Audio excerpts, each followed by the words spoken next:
संदीप जी, राकेश जी, सुनील जी, अरुण जी, शैलेश जी, आपका बहुत बहुत स्वागत है लल्लनटॉप अड्डे पर। जब भी आगरा का जिक्र होता है, आगरा की इकोनॉमी का जिक्र होता है, तो सबसे पहले बात होती है टूरिज्म इंडस्ट्री की। हैंडीक्राफ्ट भी इससे जुड़ा है। जब टूरिस्ट आएंगे, कुछ खरीदारी करेंगे, खाएंगे, रुकेंगे, तो वो सारी चीज़ें इंटरकनेक्टेड हैं। और आगरा की एक और बड़ी पहचान है लेदर इंडस्ट्री, शू इंडस्ट्री। तो आप सब लोग उसकी नुमाइंदगी कर रहे हैं। वक्त मुश्किल बीता है, खास तौर पर पिछले 2-3 बरस। 5,000 करोड़ का है टूरिज्म का कारोबार। अगर इसमें हैंडीक्राफ्ट जोड़ दें तो 2,500 करोड़ और हो जाता है, 7,500 करोड़। 500 से ज़्यादा होटल, 100 से ज़्यादा पेइंग गेस्ट, 400 से ज़्यादा रेस्टोरेंट। और आगरा का टूरिज्म इंडस्ट्री जो है 70% विदेशी टूरिस्टों पर आश्रित है। ठीक जानकारी है सर? लगभग, हाँ। और ये 1.5-2 साल से इस पर रोक लगी हुई है, हालांकि अब फ्लाइट शुरू हो रही है। मैं आप लोगों से इस पूरे सत्र की बातचीत में ये जानना चाहूँगा कि किस तरह की दिक्कतें आप लोगों को इन 2-2.5 सालों में आई। ओवरऑल आपको लगता है कि आपकी इंडस्ट्री में रिफॉर्म के लिए सरकार को किस तरह की कोशिशें करनी चाहिए, ठीक है? और अगर ऑडियंस का कोई सवाल होगा आप लोगों से, अगर पॉलिटिशियन से, सरकारों से सवाल है, तो अगले सेशन का इंतज़ार करिएगा, जिसमें भाजपा, कांग्रेस, सपा, बसपा के नेता यहाँ पर होंगे। पर अगर इन इंडस्ट्री के नुमाइंदों से कोई सवाल है तो आप पूछ सकते हैं। आखिरी में हम ओपन माइक सेशन रखेंगे। संदीप जी, आपसे शुरू करते हैं। किस तरह की दिक्कतों का सामना करना पड़ रहा है आगरा को? मुझे लगता है कि दिक्कतें असीमित थी और अपने अस्तित्व, अपनी जान बचाने की जद्दोजहद से गुजरे हैं हम लोग। और सरकारों के पास करने के लिए काफ़ी कुछ था, लेकिन हम लोगों के हाथ बंधे हुए थे और हमारे पास किसी तरीके की कोई मदद नहीं थी, कोई राह हमें कहीं से दिखाई नहीं दी गई। और सबसे ज़्यादा दुर्भाग्यपूर्ण ये था कि हम लोगों पर पूरे तरीके के खर्चे जारी रहे। हमें हर तरीके की जितने टैक्सेशन था, जितनी लाइबिलिटीज़ थी, वो हम पर रहीं और सरकारों ने भी किसी तरीके की मुरब्बत हमसे नहीं बरती। जबकि प्रधानमंत्री जी इसी शहर में, इसी बड़े मंच से पर्यटन की महत्ता बता कर गए थे, हमें किरण दिखा कर गए थे कि उनके दिमाग में पर्यटन है और वो काफ़ी कुछ करने के इच्छुक हैं। लेकिन हम जो सबसे छोटे दर्जे के लोग थे, उनका भी ध्यान नहीं रखा गया। तो ऐसे में अगर हम जिंदा हैं, हम अगर आपके मंच पर हैं, तो अपने बूते पर हैं। सरकारों का इसमें किसी तरीके का कोई योगदान नहीं है। संदीप जी, आपने बहुत ज़रूरी पॉइंट उठाया कि जब सबको रिबेट मिल रहा था तो टूरिज़्म वालों को वो रिबेट क्यों नहीं मिला। राकेश जी, आप इसमें क्या जोड़ना चाहेंगे? 2016 नोटबंदी के बाद टूरिज़्म गिरता गया, कोरोना आया और गिर गया। कोरोना के वक्त हाउस टैक्स, वाटर टैक्स, बिजली का बिल हमसे पूरा लिया गया, जबकि एक्ट में स्पष्ट लिखा है यदि बिल्डिंग खाली है टैक्स 0 रहेगा। माननीय प्रधानमंत्री जी 2013 में आगरा में आते हैं और ये कहा आगरा में एयरपोर्ट नहीं है, कमाल हो गया, आप मुझे वोट दीजिए एयरपोर्ट आएगा। आज हालत ये, एयरपोर्ट छोड़िए, सिविल इंजीनियर भी बन के तैयार नहीं हुआ और चला गया जेवर में। ये हमारा दुर्भाग्य। और स्थिति ये है, आज की जो सरकार है, मौजूदा सरकार, पिछले 4.5 साल में एक भी बता दें टूरिज्म के लिए क्या किया आगरा के लिए। मैं तो विश्वास से कहता हूँ, जो इलेक्शन आ रहा है, इस इलेक्शन में जिसने पर्यटन हित में काम किया होगा वह विधानसभा में राज करेगा। हालत बहुत खराब है, हम रो नहीं रहे। कैसे अपने स्टाफ को तनख्वाह दे रहे हैं, कैसे बिजली का बिल दे रहे हैं, कैसे गुजारा कर रहे हैं, ये हम ही जानते हैं। कई सरकार की हिमायत करने वाले लोग ये कहते हैं कि भाई ये तो महामारी थी, आपदा थी, पैंडेमिक था, देश की सुरक्षा के लिए ज़रूरी था कि विदेशी पर्यटकों पर रोक लगाई जाए। आप इस सफाई से कितना इत्तेफाक रखते हैं? जी, मैं इत्तेफाक तो रखता हूँ, लेकिन इतनी विषम परिस्थिति से जो हम गुजरे हैं और गुजर रहे हैं, तो उम्मीद और राहत की जिम्मेदारी भी सरकार पर ही है और पूर्ण उपेक्षा के शिकार रहे हैं हम। जैसा मेरे भाइयों ने बताया एयरपोर्ट सुनते सुनते कान पक गए, बैराज नहीं बना। ये आपको एयरपोर्ट का झुंझुना आप लोगों को कब से दिया जा रहा है, कितने ये- दशकों से? जी 40 साल तो मुझे हो गए सुनते हुए। सर हम बड़े हो गए बच्चे से इसी झुंझुने को बजा बजा के। आपके तो और ज्यादा होगा सर। आपको नाम बदलने की इतनी जल्दी है, स्वागत है। आप मुगल म्यूजियम का नाम शिवाजी स्टेट म्यूजियम कर दीजिए, स्वागत है। लेकिन उसको पूर्ण भी तो कराइए, उसके लिए बजट भी तो दीजिए। 70 करोड़ रुपए खाली कूड़े की तरह पड़े हुए हैं, एक छोटे से अनुदान को करके उसको तैयार तो करा दीजिए। तो ऐसी हमारी बराज की समस्या है।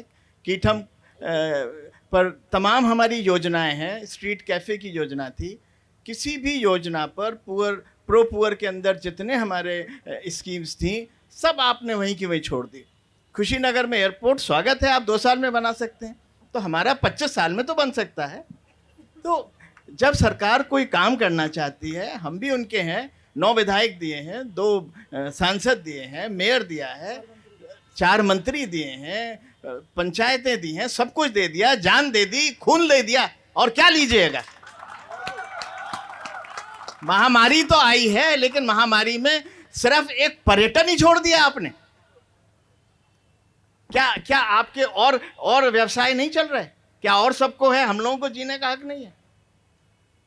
तो सरकार को सोचना पड़ा। आपने 6 महीने पहले फाइनेंस मिनिस्टर ने, माननीय प्रधानमंत्री जी ने घोषणा कर दी, पर्यटन उद्योग को इतने करोड़ रुपए की राहत दी जाएगी। आज 6 महीने बाद किसी बैंक में एक भी गाइडलाइन नहीं है।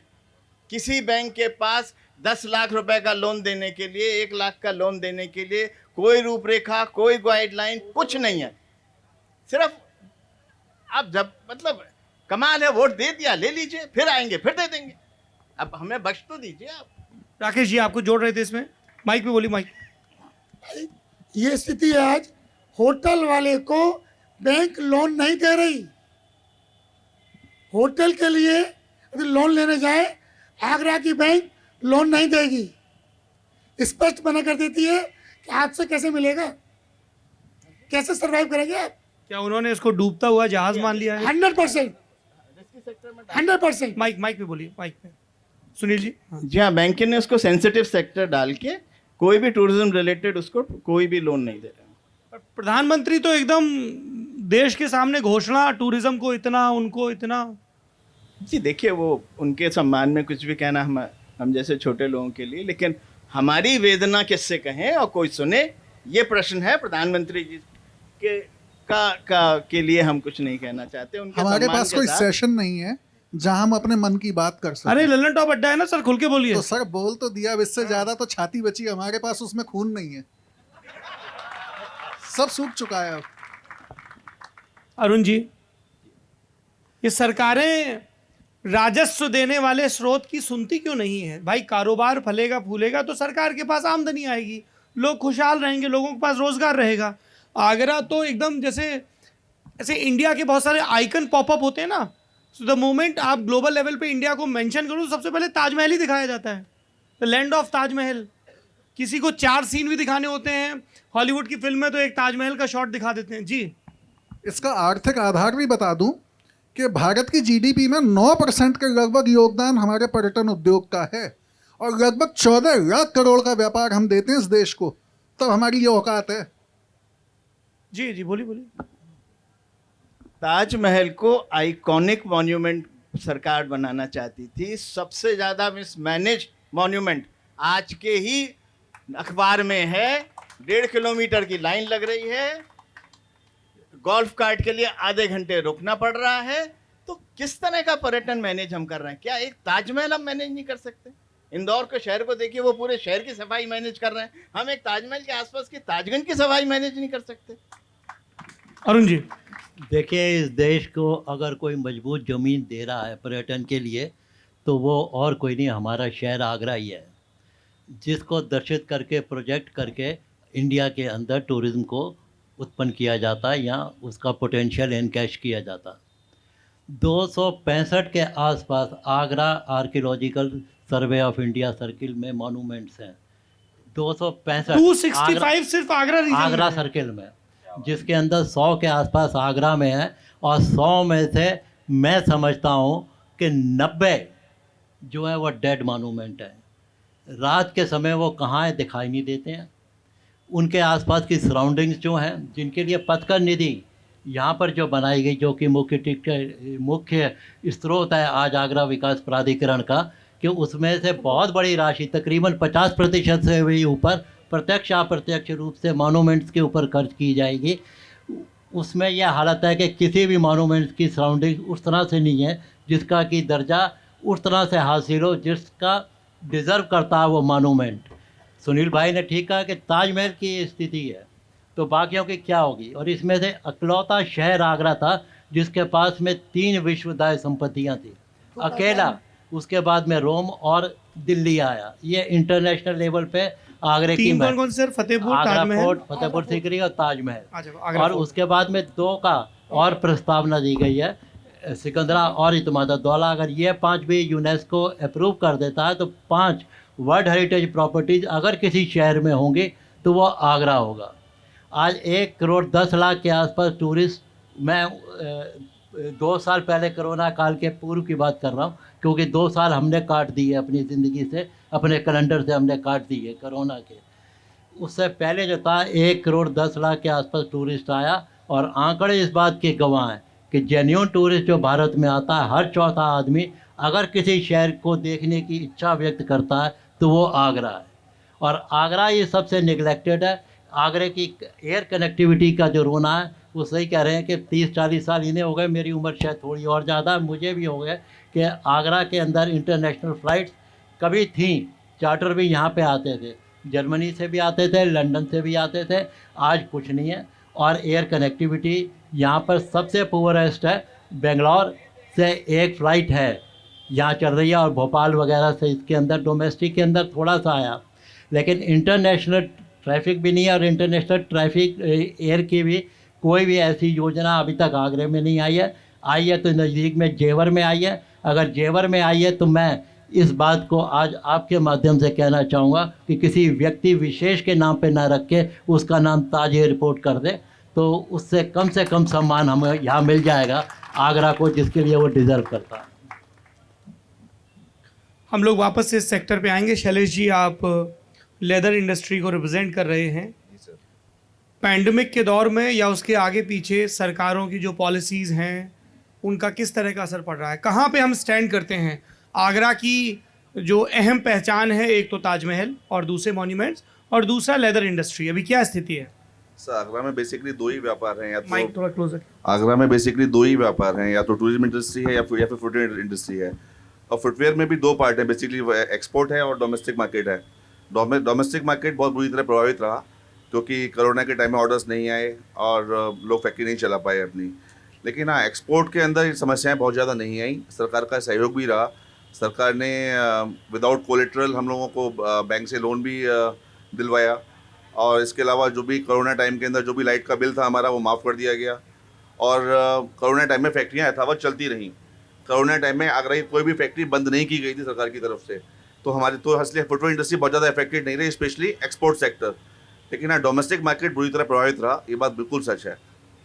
कुछ समस्याएं हैं फुटवेयर इंडस्ट्री की, जैसे TTZ की वजह से हम लोगों को अब फर्दर फुटवेयर इंडस्ट्री के लाइसेंस नहीं मिल रहे अभी।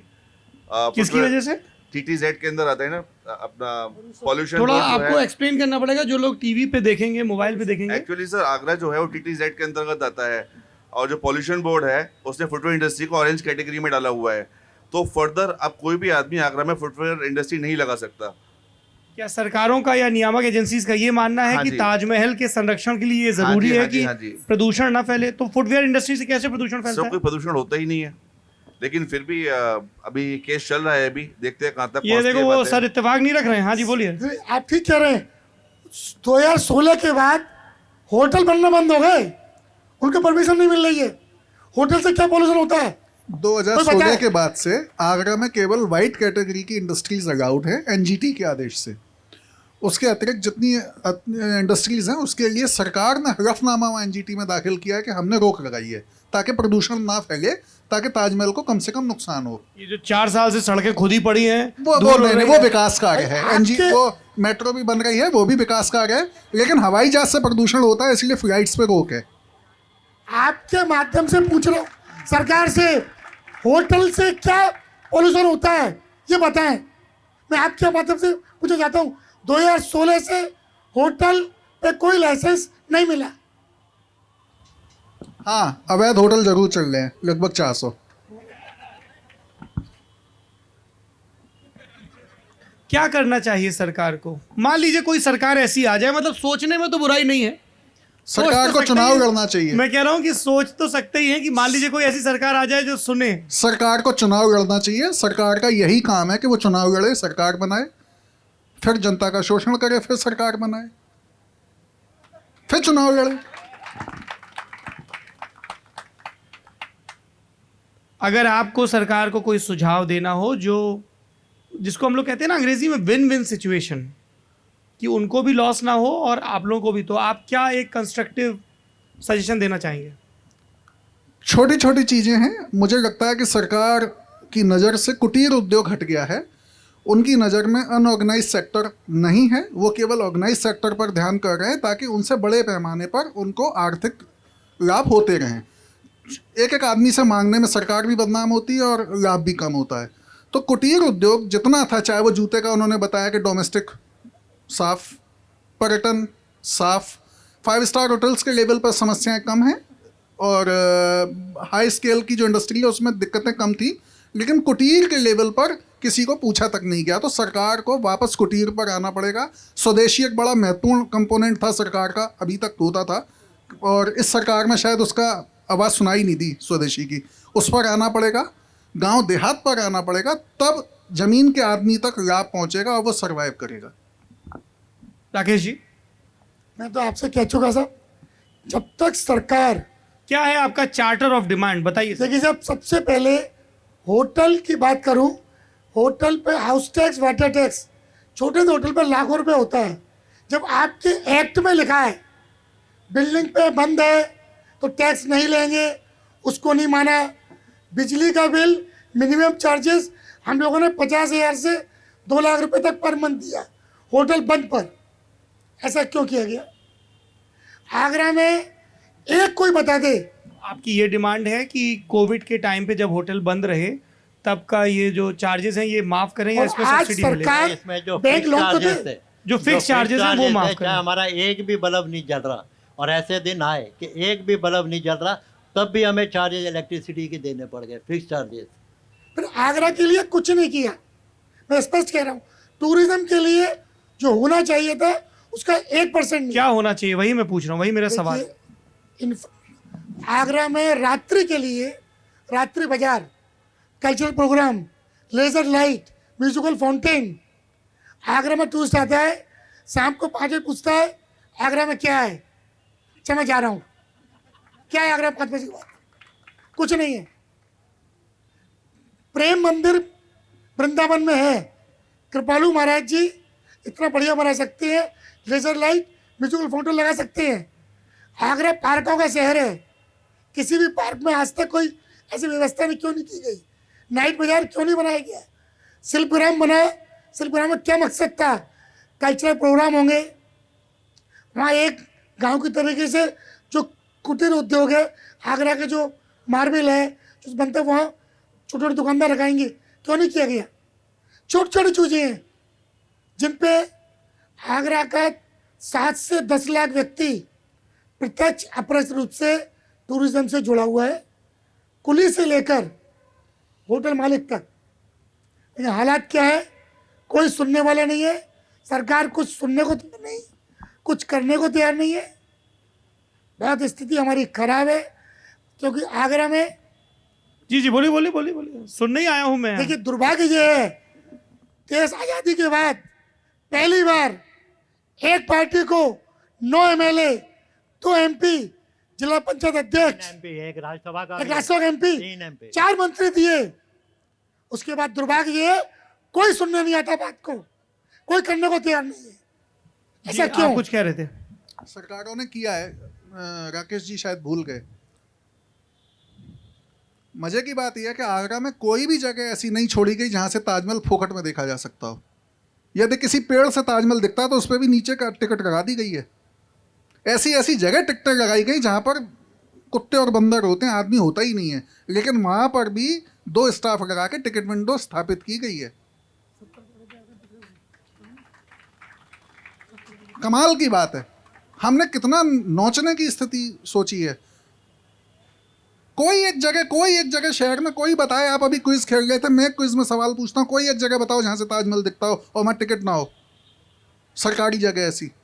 ताजमहल के पीछे चले जाइए तो रिवर बैंक सिंचाई विभाग की ज़मीन थी और नदी आयोग की ज़मीन मानी जाएगी, वहाँ डेवलपमेंट अथॉरिटी की टिकट लग गई। पार्किंग के बगल में एक उजाड़ पार्क पड़ा है, उससे एक बुर्जी दिखती है ऊपर से, वहाँ पे भी टिकट इम्पोज कर दी गई। 2 सांसदों की निधि के बराबर ये ताजमहल अकेले देता है। आपसे तो मांग भी कुछ नहीं रहे, इस ताजमहल की इनकम को 70 करोड़ लगा दीजिए। ताजमहल के टिकट से एडीओ को मिलता है। एक मांग मैं आपके मंच से रखना चाहता हूं, अगर सरकार सुने, ये आवाज वहां तक जाए। यमुना सूखी है और इसके पास पानी नहीं है, और ताजमहल मर रहा है, और ताजमहल की जिंदगी के नाम पर यहाँ के उद्योग उजाड़े गए। क्या ताजमहल के हिस्से का पानी ओखला से नहीं छोड़ा जा सकता? राज्यों का पानी का बंटवारा होता है, क्या ताजमहल को एक प्रदेश मान के उसका हिस्सा नहीं जोड़ा जा सकता है कि वहां से इसके नाम का पानी छोड़ दिया जाए कि इतना पानी ये नदी में रहे? ये ताजमहल बच जाएगा अगर इसको ओखला पानी, जो पानी बंधक बना रखा है ओखला बैराज पे और उसके पीछे से हथनी कुंड से। मेरी मांग है कि ताजमहल को एक स्टेट मान के उसके हिस्से का पानी अलग से एलोकेट किया जाए और उसको समय समय पर छोड़ा जाए। यूपी के 2 हिस्से पानी आना चाहिए, यहाँ लोग भी हैं और यहाँ ताजमहल भी है। इस ताजमहल को दुनिया भर में शोकेस करते हैं हम, यही सरकारें शोकेस करती हैं। देखिएगा, अभी सर्वे किया गया था कुछ समय पहले, उसमें था कि 20 जो main monuments of the country हैं वो जितना कमाते हैं, उस समय इनकम 4-5 साल पहले 80 करोड़ थी, उसमें 38 करोड़ अकेले आगरे के मॉन्यूमेंट्स गवर्नमेंट को दे रहे थे। आधे इनकम पूरे मतलब देश की। कमाऊ पूत की रोटी तो वैसे ही ज्यादा घी पाती है। दुधारू गाय को हाँ, उन्होंने दुधारू दूध गाय निकाल रहे हैं, और उसके बाद में सोने की मुर्गी को काटे जा रहे हैं, और जो सोने क्या का करना अंडा चाहिए देने सर, वाली बताइए है। सुनील जी। जैसा आपको बताया गया कि टीटी जेट के लेकर तमाम पाबंदियां यहाँ थोड़ा के माइक नीचे रखिए, नीचे। हाँ, टीटी जेट पर आगरा में उद्योगों को लेकर पाबंदी लगा दी गई। तो क्या आगरा की जनता को रोजगार का हक नहीं है? कोई ऑल्टरनेट उसको अर्निंग का कोई सोर्स नहीं मिलेगा? जब पर्यटन है तो यहाँ तमाम अधिकारी आते हैं जो 1-2 साल करके चले जाते हैं, और इस तरह से किसी भी योजना में कमिटमेंट और कंटिन्यूएशन नहीं रहता।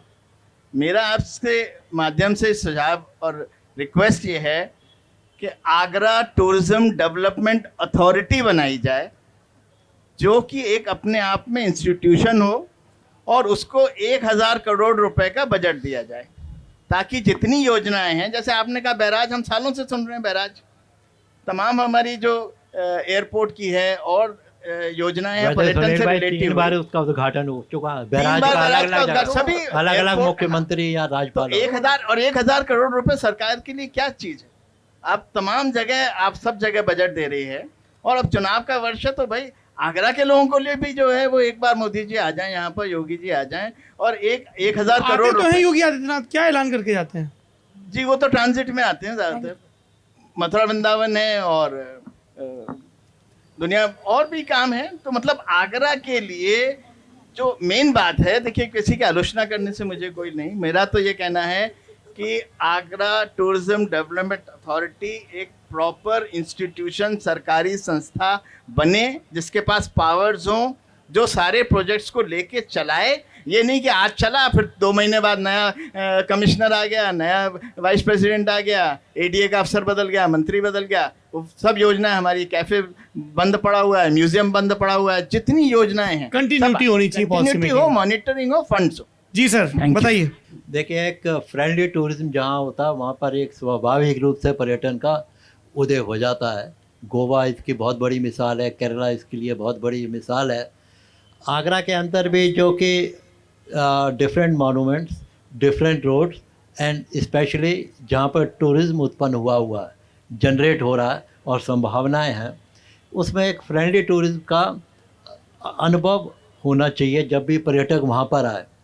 टूरिस्ट पुलिस का यहाँ पर गठन है, लेकिन उनके साथ में एक स्किल डेवलपमेंट कार्यक्रम भी साथ साथ होना चाहिए। अब 1200 के आसपास हमारे यहाँ पर गाइड फोटोग्राफर्स वगैरह हैं।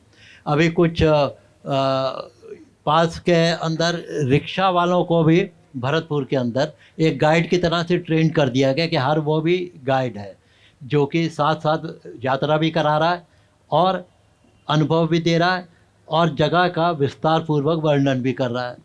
आगरा के अंदर कुछ इस तरह का इंस्टीट्यूट नहीं है जो कि इस तरह का स्किल डेवलपमेंट एक लोअर लेवल के ऊपर भी उत्पन्न किया जा सके, जिससे आगे जाके टूरिज्म फ्रेंडली एटमॉस्फेयर उस शहर में बने जिसके अंदर ऑलरेडी एक टूरिज्म व्याप्त है। ये एक चीज़ यहाँ पर बहुत ही ज़रूरी है। और आगरा में जो है कि मोनूमेंटल ही नहीं, यहाँ की सराउंडिंग, अभी मुख्यमंत्री की आपने बात की, रिलीजियस टूरिज्म भी यहाँ पर बहुत है। ब्रज का तो है ही, साथ में बटेश्वर जहाँ 101 मंदिर हैं, शौरीपुर जो कि महाभारत काल के कुंती भोज और कर्ण से संबंधित है, जैनियों की वहाँ पर तीर्थंकर जो थे नेमिनाथ जी, उनका जन्म स्थान है। होलीपुरा का 500 साल का इतिहास वहाँ पर की हवेलियों के अंदर दर्ज है। चतुर्वेदी हवेलियाँ देखने वाली हैं। और वाइड टूरिज्म भी आगरे में बहुत बड़ा है, चाहे वो कीटम लेक हो, चाहे चंबल सफारी हो, चाहे लाइन सफारी जो अभी डेवलप की गई है इटावा में, जो अंतर्राष्ट्रीय स्तर की है, जिसका प्रचार नहीं है। अभी हमको लेकर गए ये फॉरेस्ट डिपार्टमेंट वाले, तो हम दंग रह गए कि टूरिस्ट डिपार्टमेंट से, टूरिज्म से भी जुड़े हुए लोगों को नहीं मालूम कि पूरे भारत में अगर सबसे आदर्श ज़मीन अगर कहीं पर एशियाटिक लॉन्स की है तो वो आगरा से 100-125 किलोमीटर दूर इटावा के अंदर है। इटावा इंटरनेशनल लेवल की लॉन्च सफारी है, उसके ऊपर यहाँ पर कभी भी तवज्जो नहीं दिया गया। घड़ियाल यहाँ पर अगर कहीं मिलते हैं पूरे विश्व में तो इसी चंबल के अंदर मिलते हैं। तो वाइल्ड टूरिज्म भी जो है वो ethnic tourism, cultural tourism, historic tourism के साथ में एक एडिशन जो है यहाँ का विलेज टूरिज्म और वाइल्ड टूरिज्म भी है। तो इसके अलावा आगरे का म्यूज़िक और लिटरेचर टूरिज्म में भी बहुत बड़ा योगदान है। सूरदास से लेके मिर्ज़ा गालिब से नज़ीर अकबराबादी की आपने बात की, जिसका सारा साहित्य यहाँ पर है, उसकी कर्म भूमि यहाँ रही। गालिब के तो पैदाइश से लेके निकाह से लेके शायरी का आगाज़ तक इस शहर के अंदर हुआ। कितने स्कॉलर यहाँ पर आते रहते हैं। नज़ीर अकबराबादी का भले आगरा में जन्म नहीं हुआ, लेकिन आगरा को आज देखना, पहचानना, इवेंट्स देखने हैं, घटनाएं देखनी है, उस समय के त्योहारों को देखना है, पर्वों को देखना है, तो एक ही आदमी आपके सामने है। नज़ीर का साहित्य पढ़ लीजिएगा, आपको मालूम पड़ जाएगा तब का आगरा क्या था और आगरे का मिजाज और आगरा की संस्कृति क्या। तो इतना बड़ा टूरिज्म का वाइड रेंज मैं नहीं समझता हूँ कि विश्व के किसी शहर में है, अगर है तो आगरा में है। शैलेश जी, मैं ये जानना चाहता हूँ कि लेदर इंडस्ट्री कैसे इस टूरिज्म इंडस्ट्री को कॉम्प्लीमेंट कर सकती है? क्या इस तरह का कुछ है कि फ़र्ज़ करिए कि एक टूरिस्ट आता है बाहर से या देश के अंदर से ही, और वो ये सारे मॉन्यूमेंट देख रहा है, रुक रहा है, तो उनको शॉपिंग करनी है, तो क्या वही कन्वेंशनल बाज़ार हैं, कुछ डेडिकेटेड उन लोगों के लिए इस्टेब्लिश है, या कुछ होना चाहिए? कोई आपके पास सुझाव हो? सौरभ जी, मैं सिर्फ इतना ही कहना चाहूँगा इस चर्चा को सुनने के बाद कि जब आप 9 विधायक और 3 सांसद बिना कुछ करे ही दे देते हैं, तो सरकार को कोई ज़रूरत नहीं है हमारे लिए वो कुछ भी करे। जो उसे चाहिए वो तो उसे मिल ही गया, तो वो क्यों आपके बारे में कुछ भी करे? उसे करने की कोई ज़रूरत नहीं है। इसीलिए तो आप ही को सोचना पड़ेगा कि आप अपनी शर्तें कैसे मनवा पाते हैं। और जहाँ तक फुटवेयर इंडस्ट्री का सवाल है, मैं इतना कह सकता हूँ, गवर्नमेंट ने अगर पिछले 10 साल से अगर मैं कंपेयर करूँ आज की स्थिति को, तो करीब 14-15% और एक्सपोर्ट इंसेंटिव से वो गवर्नमेंट ने बंद कर दिए, लेकिन कोई आवाज़ उठाने वाला नहीं है। तो नहीं है। थोड़ा इसको खोल के बताइए सर। ऐसा है कि गवर्नमेंट जो फॉरेन बिजनेस पॉलिसी थी गवर्नमेंट की, उसमें ये सिस्टम था, आप जब भी एक्सपोर्ट करते हैं तो आपको ना एक सर्टेन अमाउंट मिलता था इनवॉइस वैल्यू का, जिसको बोलते थे ड्रॉबैक, जो गवर्नमेंट आपको दिया करती थी। 10 साल पहले वो करीब 15% हुआ करता था, आज वो सिर्फ 4% ही रह गया है। लेकिन कोई आवाज़ उठाने वाला ही नहीं है उसके लिए, कोई आवाज़ नहीं उठाता, उस सरकार कुछ करती भी नहीं है। इसके अलावा हमारे शहर में आज भी अप्रूव्ड इंडस्ट्रियल लैंड की कोई जगह नहीं है, और जो है भी वहाँ कोई फैसिलिटीज़ नहीं है। लेकिन अगेन समस्या ये है कि जब उनको सारे विधायक और सांसद मिल ही गए तो उनको सुनने की जरूरत भी नहीं है और वो सुनेंगे भी नहीं। और ये बात बिल्कुल सही है, फुटवेयर इंडस्ट्री चाहे तो बहुत कॉम्प्लीमेंट कर सकती है, लेकिन समस्या ये है कि फुटवेयर इंडस्ट्री और ताजमहल दोनों एक दूसरे के सामने खड़े हैं। फुटवेयर इंडस्ट्री को इसलिए रोक दिया जाता है कि आपको लाइसेंस इसलिए नहीं मिलेगा बिकॉज ऑफ ताजमहल। ताजमहल वाले जो व्यवसायी हैं, जो टूरिस्ट इंडस्ट्री वाले व्यवसायी हैं, वो उनकी अलग समस्याएं हैं कि अलग तरीके की समस्याएं हैं। लेकिन मुझे लगता है सरकार जो है, हमारे जो प्रतिनिधि हैं वो इतने सक्षम नहीं है या उनको ज़रूरत नहीं है कि वो हमारी समस्याओं को सरकार तक पहुंचाए। चलिए, बार बार बात सियासत पर आ रही है तो अगले सेशन की तरफ बढ़ते हैं जिसमें अलग अलग पार्टियों के सियासतदान आएंगे और इन सवालों के जवाब उनसे पूछेंगे। आप लोगों ने इतना समय दिया, बहुत बहुत धन्यवाद। धन्यवाद सर। धन्यवाद सर।